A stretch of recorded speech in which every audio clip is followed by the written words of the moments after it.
students, welcome to the new lecture of physics, and the chapter we are studying is electricity. Now we are going to start the new topic for today, and that topic is electric circuit. Electric circuit, ठीक है।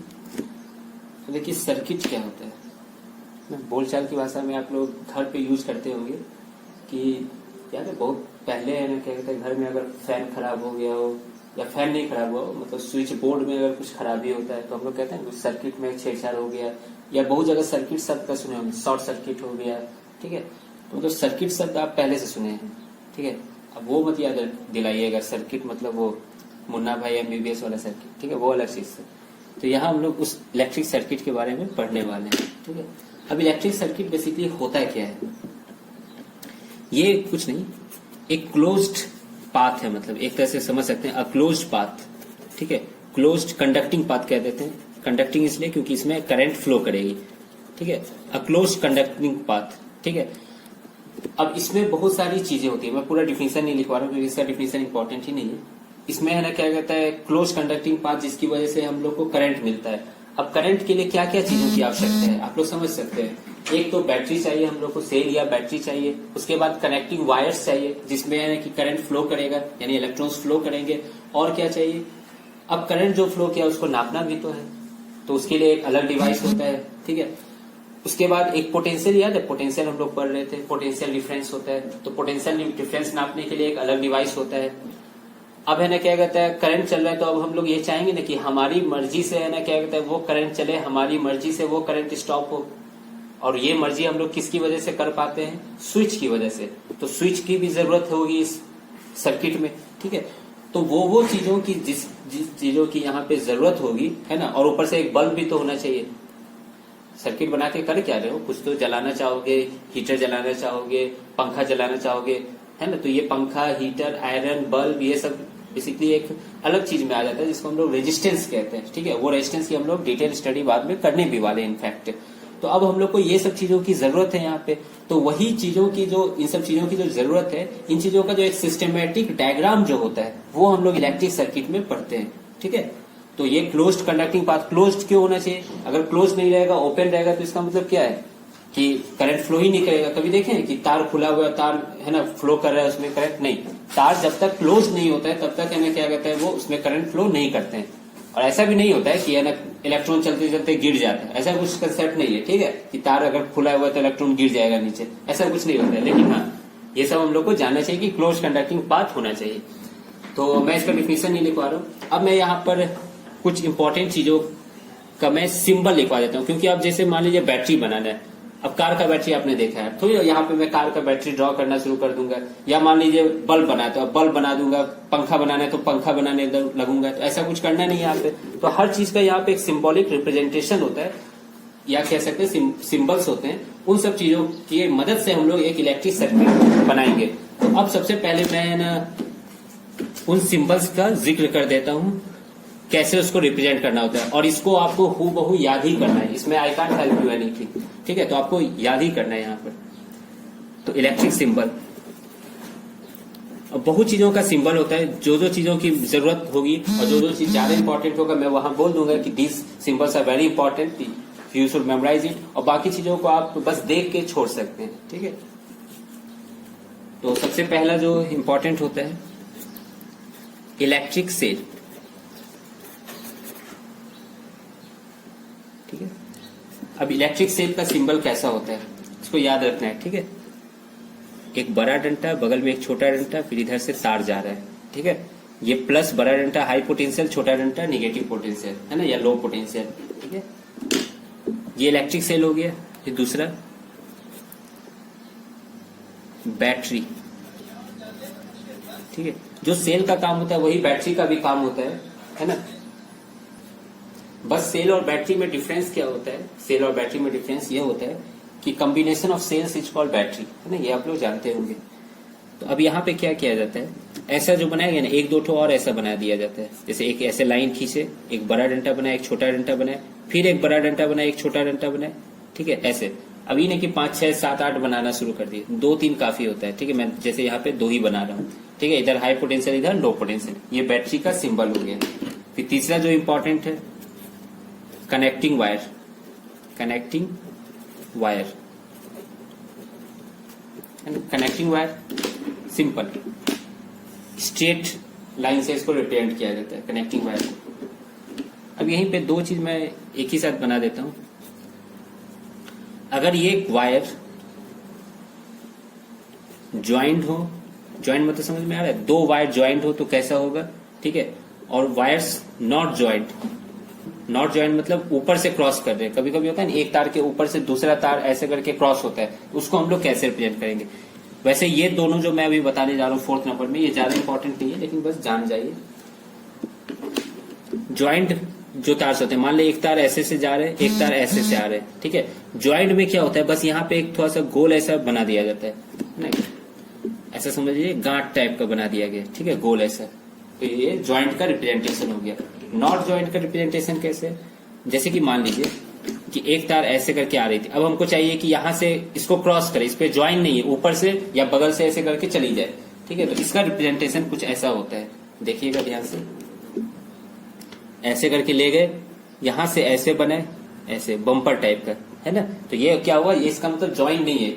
Join का मतलब क्या, बोले समझ में आ रहा है कि यहां से करंट आएगी तो इधर भी जाएगी, इधर भी जाएगी, इधर भी जाएगी, लेकिन यहां से करंट आएगी तो इस वाले में नहीं जाएगी, परपेंडिकुलर वाले में, ये ऊपर से इसी में जाएगी। ठीक है, वैसे ये ज्यादा इंपॉर्टेंट उतना नहीं है।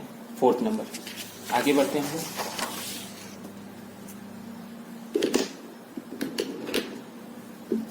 5th number. ठीक है, अब स्विच हम लोग को इंपॉर्टेंट होता है ऑब्वियसली, इसको प्लग की कहा जाता है, प्लग की या स्विच। ठीक है, सिंपल। इसका 2 कंडीशन होता है, जब स्विच ओपन है, ओपन मतलब जब कोई पंखा उनका नहीं चल रहा है ना, उसको ओपन कहते हैं, और क्लोज मतलब जब जैसे पंखा चल रहा है या बल्ब चल रही है, बल्ब जल रही है, चलती नहीं है। ठीक है, तो ओपन का रिप्रेजेंटेशन कुछ ऐसा होता है, तार आया ऐसे करके ब्रैकेट टाइप का। ठीक है, और क्लोज का रिप्रेजेंटेशन कैसे होता है, डॉट बस यहाँ पे लगा दिया जाता है।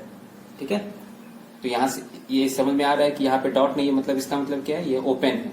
ठीक है, तो यहां से अभी कोई करंट फ्लो नहीं कर रही होगी, और क्लोज में ही करंट फ्लो करती है, क्लोज से ही हमको कुछ आउटपुट मिलने का चांस रहता है। तो ये प्लग की हो गया। एक छठा एक और टाइप का की होता है जिसको टैपिंग की कहा जाता है, टैपिंग की। वैसे जब भी मैं स्विच की बात करता हूँ, मेरी आदत है यही वाला यूज करने की। ठीक है, तो आप लोग भी एक ही कोई यूज करो, लेकिन हाँ मैं बता देता हूँ ताकि आप लोग कहीं अगर देखो तो समझ में आ जाए। ओपन और क्लोज्ड, इसको समझ लीजिए। इसमें क्या होता है, टैपिंग। टैपिंग समझ रहे, जो हम लोग के घर में इनफैक्ट जो यूज होता है वो टैपिंग की ही इसको कह सकते हैं, या शायद आप लोग लैब तो नहीं गए होंगे, लैब में है ना टैपिंग की ही यूज किया जाता है जनरली, है ना, उसको टैप किया जाता है ऐसे करके। ये बेसिकली ऐसे करके तार है ही, यहाँ पे ऐसे करके ये रहता है। ठीक है, इसको इसमें सटाने पे ये क्लोज हो जाता है, जैसे अभी मैं सटाया नहीं हूं तो ये ओपन है। ठीक है, वही मैं जब इसको सटा दूंगा यहाँ पर, तो यहाँ से लेके इसको सटा दूंगा इसमें।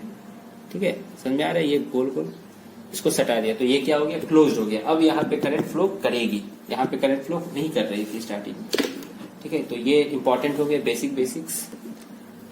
अब 7वां नंबर, अब है एक रेजिस्टेंस,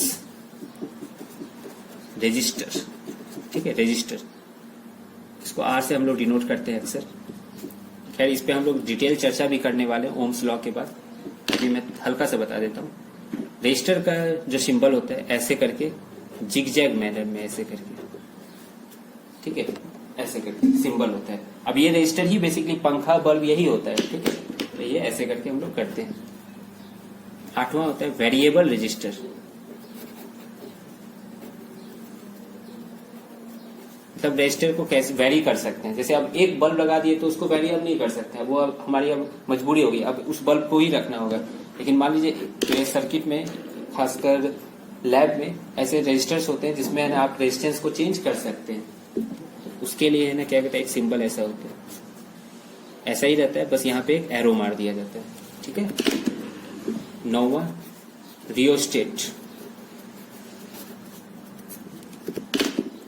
रियोस्टेट का सिंबल कुछ इस टाइप से होता है, ऐसे ऐसे बनाया गया है, फिर यहां से ऐसे एरो मार के ऐसे करके एक तार ये अलग जुड़ा हुआ रहता है, ठीक है।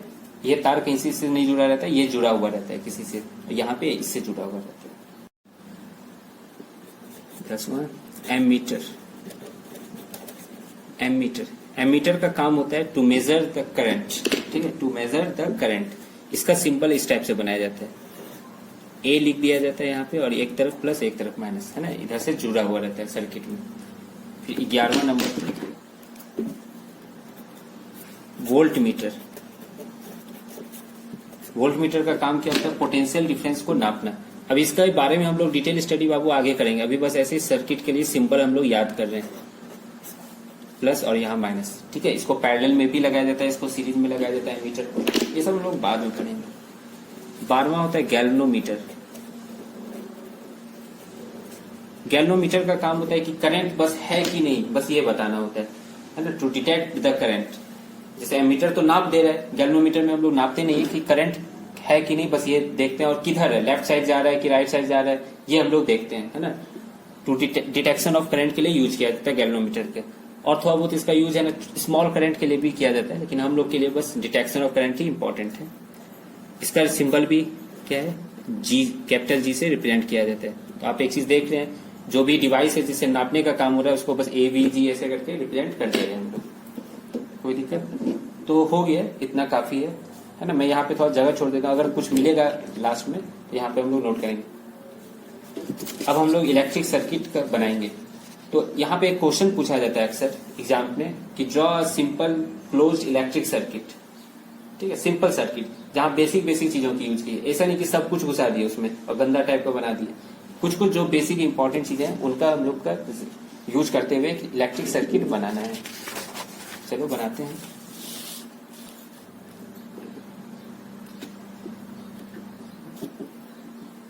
मैं यहाँ पे हेडिंग डाल देता हूँ सिंपल सर्किट, फिगर। देखिए इसमें सिंपल सर्किट में क्या होता है, कनेक्टिंग वायर्स इंपॉर्टेंट है, बैटरी इंपॉर्टेंट है, एक स्विच इंपॉर्टेंट है, ठीक है, रेजिस्टेंस इंपॉर्टेंट है ना, क्योंकि कुछ ना कुछ तो उसका यूज करना है रेजिस्टेंस में। फिर एमीटर जो कि करंट नापेगा, वोल्ट मीटर जो पोटेंशियल डिफरेंस नापेगा, ठीक है। तो एक इलेक्ट्रिक सर्किट का मैं डायग्राम बनाऊं, सिंपल इलेक्ट्रिक सर्किट बेसिकली। तो चलिए मैं बनाता हूं। यहां से एक कनेक्टिंग वायर लाए, सबसे पहले एक सेल बना देते हैं, ठीक है। सेल तब जब है ना कुछ सिंपल चीजों को यूज करना है। अब सेल से कुछ ज्यादा नहीं यूज, इसका 1-2 वोल्ट 3 वोल्ट होता है, ठीक है, तो हम लोग बैटरी भी यूज कर सकते हैं। मैं यहाँ पे सेल यूज कर रहा हूँ। अब बैटरी बनाना होगा तो क्या होगा, प्लस और माइनस फिर से, ठीक है, तो हम लोग यहाँ पे सेल ही यूज कर रहे हैं। फिर एक इंपॉर्टेंट क्या होता है, स्विच इंपॉर्टेंट होता है। तो ये स्विच हो गया, अभी देखिए मैं ओपन रखा हूँ, इसका मतलब अभी कोई करंट फ्लो नहीं करेगा। ये हो गया ऐसे करके, फिर यहाँ से एक ऐसे लाइन बना दी अच्छा बनाने के लिए, है ना। ऐसे तो नहीं कि घिसपिट टाइप का लाइन बना देंगे, तार को घुमरा देंगे, ऐसे करके बना दिए।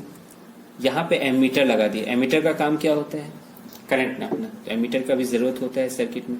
फिर एक यहाँ पे रेजिस्टेंस है, मैं बता चुका हूँ। रेजिस्टेंस बेसिकली कोई भी चीज जिसको हम लोग यूज कर रहे हैं सर्किट में, चाहे वो आयरन हो, हीटर हो, बल्ब हो, पंखा हो, कुछ भी, तो वो रेजिस्टेंस कहलाता है, या इसको रजिस्टर, ठीक है। और पैरेलल में क्या कनेक्ट होता है, पोटेंशियल डिफरेंस। आपने देखा होगा कि रजिस्टर में 220 वोल्ट चाहिए, किसी में 240 वोल्ट चाहिए, है ना, हर किसी का वोल्ट होता है, मोबाइल बैटरी का अलग वोल्टेज चाहिए। तो ये बेसिकली ये पोटेंशियल डिफरेंस नापता है, वो ये वोल्ट मीटर है, ठीक है। अब ये समझ में आ रहा है, ये प्लस है और ये माइनस है। अभी ये ओपन सर्किट है, अभी कोई करंट यहाँ पे फ्लो नहीं करेगा। करंट कब फ्लो करेगा, जब इस पे मैं डॉट लगा दूंगा। डॉट लगाने का मतलब क्लोज सर्किट हो गई। और करंट किधर से फ्लो करेगा, मैं ऐसे बता देता हूँ यहाँ पे, पॉजिटिव से निगेटिव की तरफ, है ना। पॉजिटिव से ऐसे चलेगा और इधर से आएगा, ठीक है। तो करंट का फ्लो ऐसे करके है, ऐसे ऐसे ऐसे। कोई दिक्कत नहीं होनी चाहिए दिक्कत। तो ये बस डायग्राम हो गया। अब इसको रिप्रेजेंट कर देता हूं मैं। ये सेल है, ये स्विच है, ये क्या है, कनेक्टिंग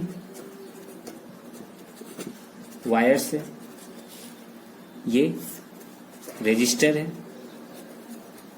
ये वोल्ट मीटर है, ये एम मीटर है, ठीक है। तो ये एक सिंपल सर्किट का डायग्राम है। ये सब क्वेश्चन अक्सर पूछे जाते हैं। एमीटर में चाहे तो आप प्लस इधर से, ये प्लस से जुड़ा हुआ है, ये माइनस से, ऐसे भी लगा सकते हैं। यहाँ पे भी प्लस माइनस लगा सकते हैं। कोई दिक्कत? आई होप आपको कोई दिक्कत नहीं होगी यहाँ पर।